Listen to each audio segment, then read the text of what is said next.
Welcome to Conversations with Paul Brown. We are on the campus of Anderson University, and our guest is Andrea Carpenter, Director of Professional and Lifelong Learning here at AU.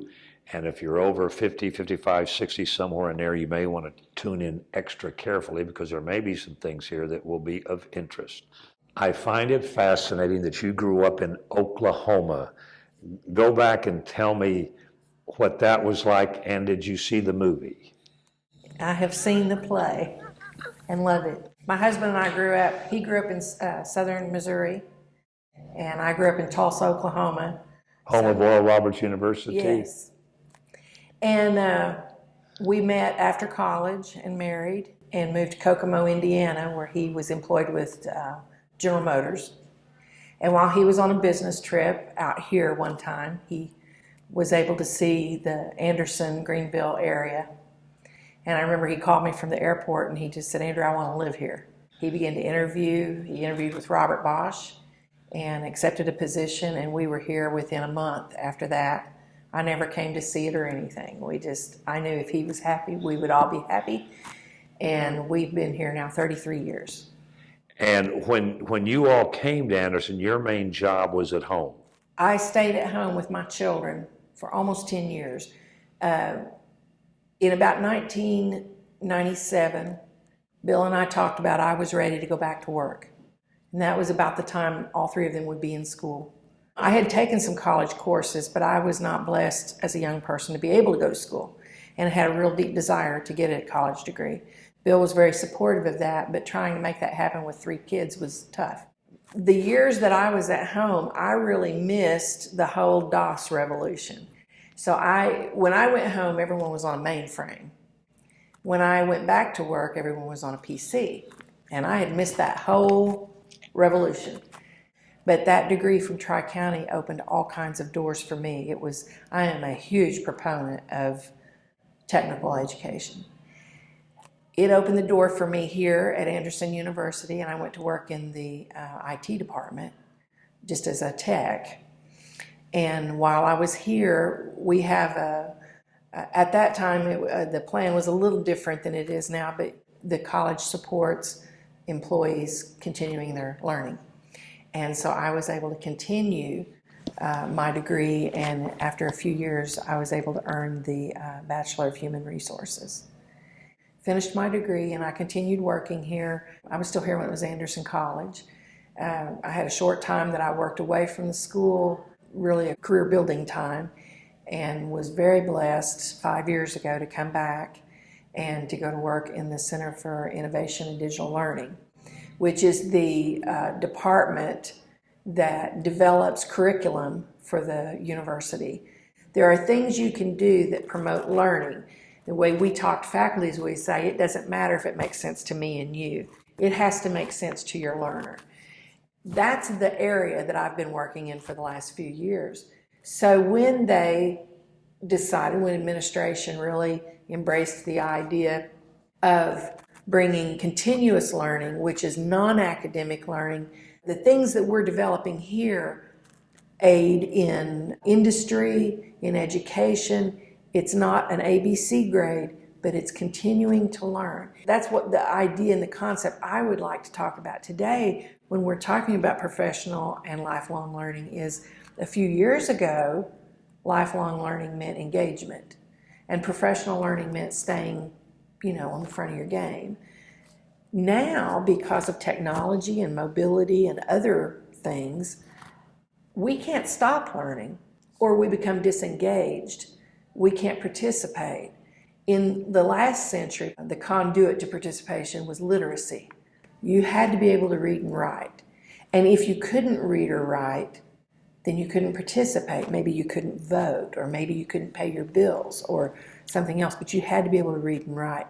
Today, in this century, it's going to continue to be technology. So when people of mature age say, "I'm just not a computer person," you have the opportunity in this position to say, you don't have to be a computer person, but you have to have some understanding of technology or you can't participate. So a lot of the courses that we're doing, whether we're talking about people like me and you who are engaged in professional industry or education or professional jobs. For instance, last summer we started hearing about teachers who needed coding. They don't need to be coders, but they needed to have enough understanding that they could go back to their classrooms and bring some coding in, because guess what? The kids that they're teaching are going to have to know how to code to participate. So we developed coding courses, and we thought we'll get 25, 35 people, teachers that will be interested. And the first time we put the announcement out last summer, we had 4 classes with over 25 people, and each one signed up, and that has just continued to grow. It actually, the interest that was shown as we developed that continuous learning piece has actually been fundamental for the development of a minor in coding here on the campus now. Wow. Yes. Our guest on Conversations with Paul Brown is Andrea Carpenter. She's Director of Professional Lifelong Learning here at Anderson University. And when we come back, we're going to be a little bit more specific about what kind of classes are being offered, who can participate, and what you can take away as a result of attending these.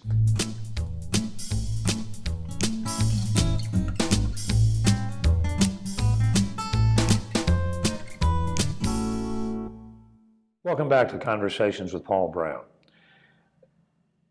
As a result of what you have learned in the short time that this program has been online in operation, because you come here to the university to take a lot of this stuff, what's been the biggest surprise do you think you've taken away from your experiment here? The biggest surprise has been how hungry people are to learn.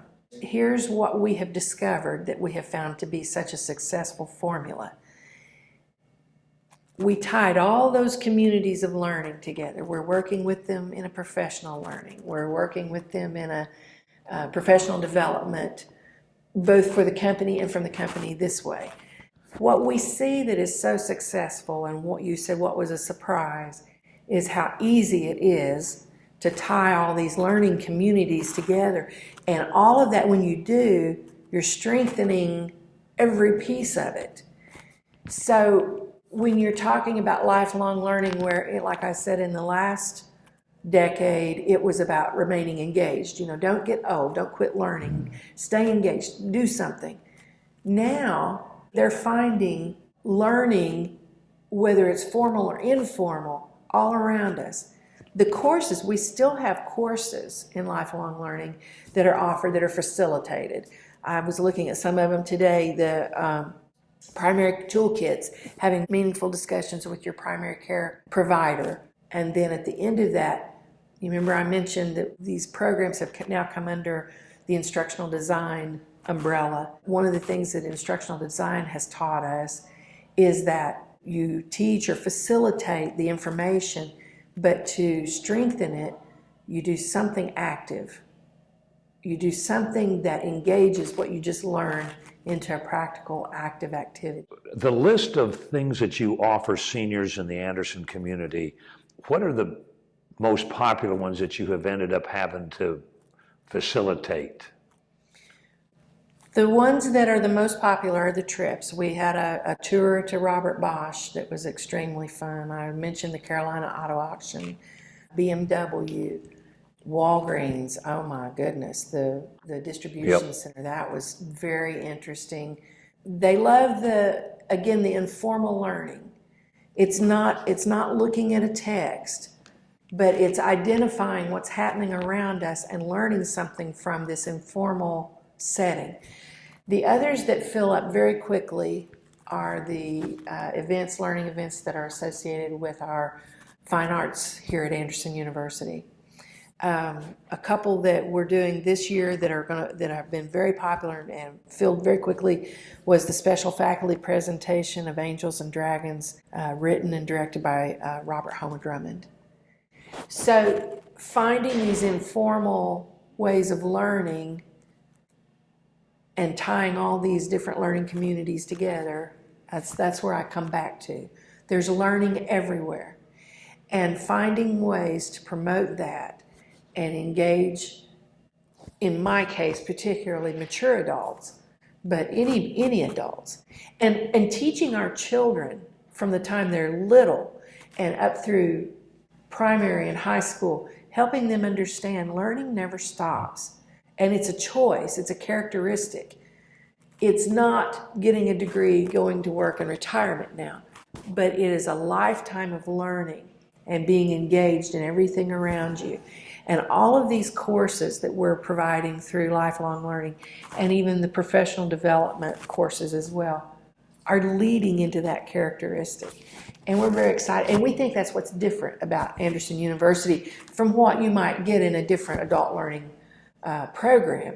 They're all great, and they're all offering many similar courses. And if you're closer to one, that may be a reason to go somewhere else. But what you gain here, I think, that's different is this engagement and this above-the-top effort to help us all tie together all of these communities of learning and to come out with something that's really special. We partner with Joe Brown with Social Bridge and the Bridge Tournament each semester. We have 2 a year. So we're also reaching out. Some of the courses that have been offered in the past we're kind of moving away from because we didn't do such a good job at it. And there are organizations like the Y and the Rec Center and Joe Brown and others that are doing such a great job, and we're supporting them. And as people request exercise courses and things like that, there's other places that do a better job than what we can do.